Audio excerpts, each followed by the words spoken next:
안녕하세요. 화폐박물관을 방문해 주셔서 감사합니다.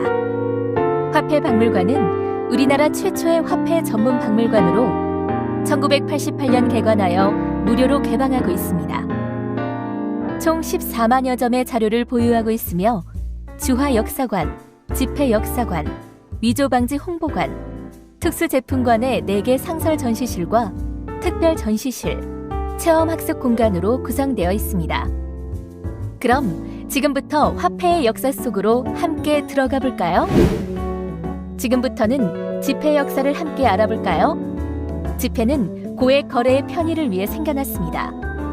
많은 양의 동전을 한 장의 지폐가 대신하게 된 것인데 국가가 법에 의해 통용 보증하여 법적인 효력을 가지는 표식, 문구, 인장 등을 넣게 되었습니다. 세계 최초의 지폐는 10세기 말 중국에서 상인들 사이에 사용되었다는 예탁증서 형태의 교자로 알려져 있으나 실물은 존재하지 않고 존재하는 지폐로는 중국의 대명 통행보초가 있습니다. 우리나라에서는 조선시대에 당나무 종이로 만든 저화를 발행했다는 기록이 남아있지만 실물은 전해지지 않고 있습니다. 우리나라에서 통용된 최초의 신식은행권은 1902년 일본에 의해 발행된 일본 제1은행권으로 가장 왼쪽의 진열대에서 보실 수 있는 1원, 5원, 10원권과 같이 일본의 제1은행장의 초상이 도안으로 들어가 있어 국민들의 반발이 강하였고 일부 사용 반대 운동도 일어나자 일본이 그 도안을 주함루, 광화문, 화옥문 등 우리나라 문화재로 변경하여 반발을 무마하기도 하였습니다. 세 번째 진열대에 전시되어 있으니 도안을 잘 살펴보세요. 1911년 조선은행으로 개칭되면서 조선은행은 조선총독부 인쇄와 일본 내각인쇄국 인쇄로 구분되어 4종의 지폐를 발행하였습니다. 최초의 조선은행권은 가장 왼쪽 상단에서 볼 수 있는 1914년 9월에 발행된 100원권인데 이것은 일본의 구 100원권 초상과 동일한 대흑천상을 사용하였으며 다른 지폐에는 수염이 길고 관을 쓴 노인의 모습이 공통적으로 사용되었습니다. 대흑천은 본래 불교의 불, 법, 승, 삼보를 옹호하는 수호신 중 하나인데 후에는 제복을 상징하는 신으로 바뀌었습니다. 노인상은 만물의 수명을 관장하는 수노인상이라는 설과 조선말 문장가인 운양 김윤식이라는 설로 양분되어 있습니다. 오른쪽 진열장에는 해방 후 조선은행권을 보실 수 있습니다. 1950년에는 최초의 한국은행권인 1000원권과 100원권을 발행하여 통용시켰습니다. 1000원권에는 이승만 대통령의 초상이, 100원권에는 광화문이 도안으로 사용되었습니다. 네 번째 진열대에 1956년부터 1958년까지 우리나라 초대 대통령인 이승만 대통령의 초상이 들어있는 지폐들을 볼 수 있습니다. 이 지폐들을 유심히 살펴보면 이승만 대통령의 초상이 처음에는 정중앙에 있다가 오른쪽으로 옮겨간 것을 보실 수 있습니다. 이렇게 초상이 옮겨간 이유는 사람들이 보통 돈을 반으로 접어서 가지고 다니기 때문에 대통령의 얼굴이 반으로 접힌다 하여 한쪽으로 옮긴 것입니다. 1953년에는 인플레이션을 수습하기 위해 제2차 화폐개혁을 단행하였습니다. 단위가 환으로 바뀌었지만 한글 표기에는 원이라고 표기되어 있는데 이것은 한국은행 창립 직전인 조선은행 때 미리 미국에 발주하였기 때문에 구 한국 화폐를 본받아 한글 표기를 원으로 하였기 때문입니다. 이 지폐들은 한국전쟁 전부터 한국은행 본점에 보관하고 있었으나 당시 통용되던 조선은행권과는 너무 이질적인 서양식 지폐였으므로 서울 수복시까지 북한군들이 손대지 않아 제2차 화폐개혁 때 활용한 것입니다. 1962년에는 3차 통화 조치를 거쳐 지금의 한글 원단위의 화폐를 사용하게 되었습니다. 마지막 진열대 가장 아랫줄에 있는 개갑 100환권은 마지막 3차 화폐개혁으로 인해 불과 24일간의 최단 기간 유통기록을 가진 화폐로 일반인을 모델로 삼아 도안을 했다는 것이 특이한 점입니다. 엄마와 아들이 들고 있는 것은 저금 통장으로 당시 저축을 장려하기 위해 디자인으로 채택된 것입니다. 이곳에서는 3차 화폐개혁 이후의 화폐들을 살펴보도록 하겠습니다. 1962년 6월 10일 제3차 긴급통화조치가 단행되면서 환표시 화폐는 유통이 금지되고 순수 한글 원단위 화폐가 등장하게 됩니다. 도안의 소재로는 500원권의 숭례문, 100원권의 독립문, 50원권의 해금강 등이 사용되었습니다.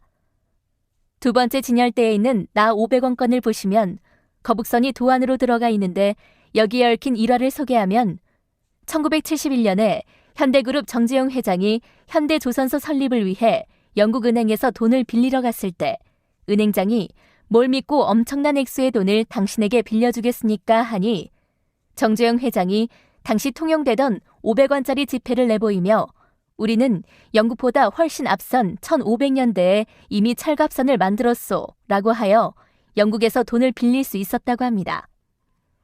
다음은 우리가 사용하는 1000원, 5000원, 만원권의 변천을 한눈에 보실 수 있습니다. 가장 위쪽에 있는 1972년 5000원권과 1973년 만원권을 보시면 초상이 마치 서양인처럼 생긴 것을 볼 수 있습니다.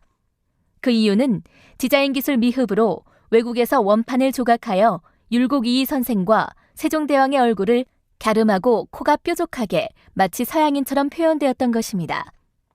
보시는 것처럼 은행권 크기는 점점 작아지고 색상은 파스텔 톤으로 화사해지고 있습니다.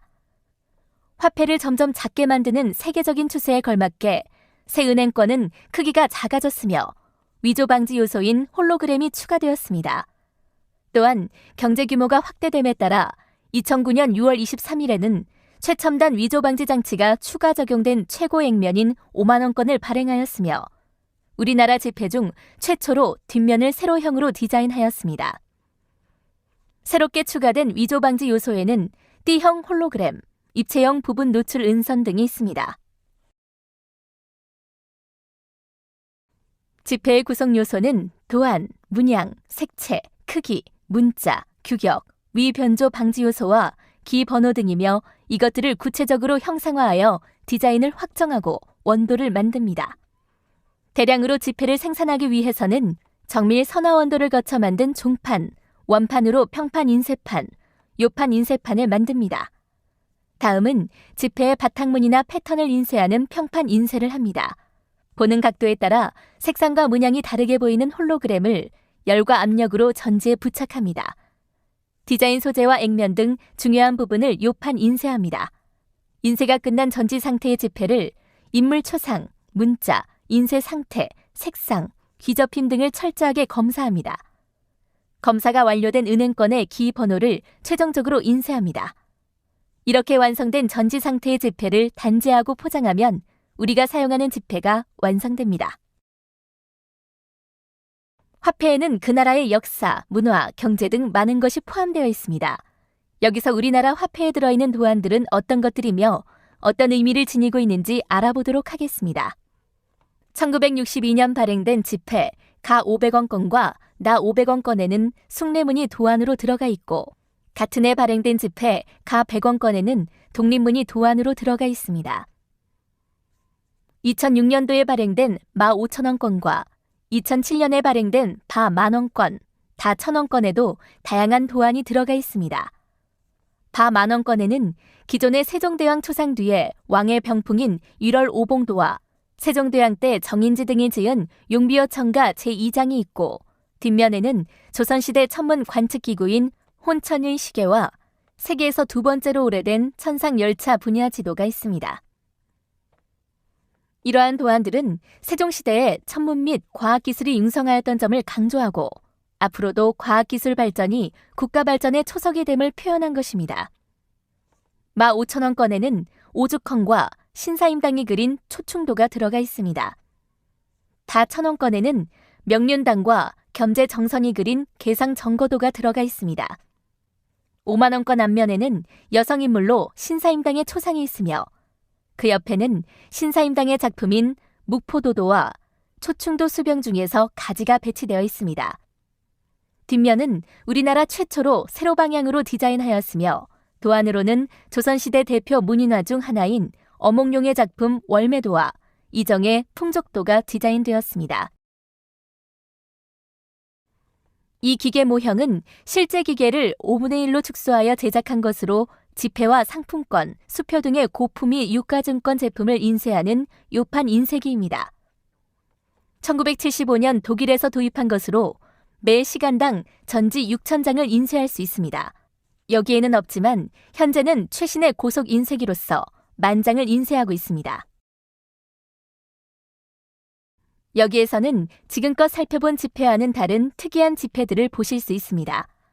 중국 명나라 때 발행된 세계 최대 지폐인 대명통행보초, 플라스틱 재질로 지폐를 만든 폴리머 지폐, 우리가 쓰는 지폐의 5분의 1 정도 크기인 소형 지폐 등을 보실 수 있습니다. 그리고 태국의 정방형 기념 지폐, 러시아와 독일의 대형 지폐, 2008년에 사용되었던 아프리카 짐바브웨의 100억 달러 지폐도 볼 수 있습니다. 세계 여러 나라 지폐에는 인물, 식물, 동물, 건축물, 기하학 무늬 등 매우 다양한 도안들이 들어가 있습니다. 이렇게 지폐 도안은 나라마다 매우 다양한데 통계적으로 세계 각국의 은행권 도안으로 가장 많이 쓰이는 도안으로는 인물이며 그 중에서 정치가가 많은 편입니다.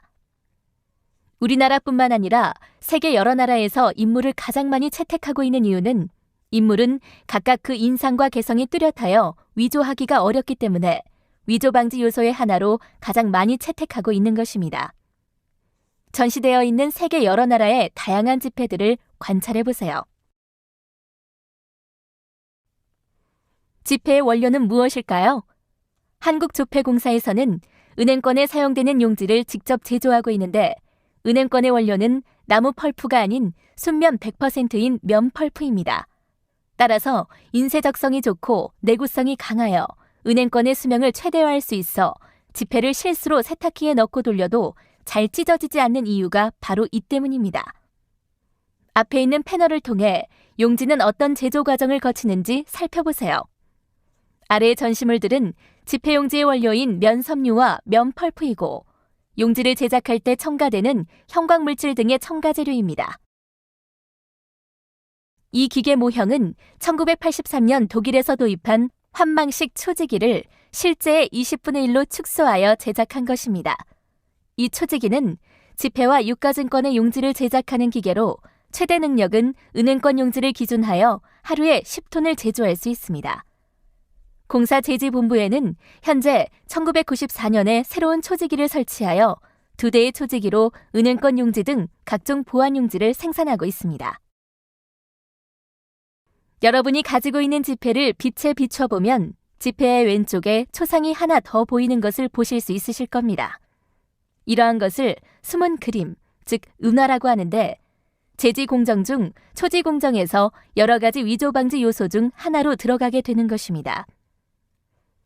은화는 지료를 뜨는 과정에서 금망에 홈을 파거나 돌출시켜 지료를 떠내어 홈에는 지료가 많이 들어가게 하고 돌출된 부분은 지료가 적게 들어가게 하여 건조했을 때 밝은 부분과 어두운 부분이 나타나는 원리로 만들어집니다.